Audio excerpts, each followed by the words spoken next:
এই নোংরামির কারণে আমি আমার মান সম্মান নিয়ে থাকার জন্য বা আমার জানের ভয় ছিল। ঢাকাই সিনেমার জনপ্রিয় চিত্রনায়িকা সাদিকা পারভিন পপি, তিনি 3 বার জাতীয় চলচ্চিত্র পুরস্কার অর্জন করেছেন। সম্প্রতি পারিবারিক বিরোধের কারণে আলোচনায় এসেছেন আবার। মা ও বোনের বিরুদ্ধে জমি দখলের অভিযোগ তুলেছেন তিনি, জানিয়ে চলছে তীব্র বিতর্ক। খুলনার শিববাড়ি এলাকায় পপির বাবার 11 কাঠা জমি নিয়ে এই বিরোধের সূত্রপাত। এর মধ্যে 5 কাঠা জমি পপি নিজের নামে লিখিয়েছেন, বাকি 6 কাঠা জমি নিয়ে মা মরিয়ম বেগম ও বোন ফিরোজা পারভিনের সঙ্গে তার বিরোধ চলছে। পপির বোন ফিরোজা পারভিন সোনাডাঙ্গা থানায় পপির বিরুদ্ধে একটি সাধারণ ডায়েরি করেছেন। এর পাল্টা হিসেবে মা ও বোনের বিরুদ্ধে মামলার প্রস্তুতি নিচ্ছেন পপি।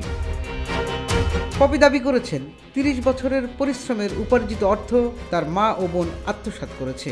তিনি বলেন, যাদের উপকার করেছি তারা আমার ক্ষতি করছে। শ্বশুর বাড়িতে যে একটু সম্মান নিয়ে থাকবো তাও থাকতে দিচ্ছে না, প্রতিনিয়ত অসম্মানিত করছে। পপির মা ও বোনের পক্ষ থেকে জমি দখলের অভিযোগে পপির বিরুদ্ধে জিডি করা হয়েছে। তাতে দাবি করেছেন পপি তাদের সঙ্গে অসদাচরণ করেছেন এবং তাদের সম্পত্তি দখল করতে চাইছেন। বাংলাদেশের চলচ্চিত্র জগতে সাদিকা পারভিন পপি একজন উল্লেখযোগ্য নাম। তবে পারিবারিক এই বিরোধ তার ব্যক্তিগত জীবনে অশান্তি বয়ে এনেছে।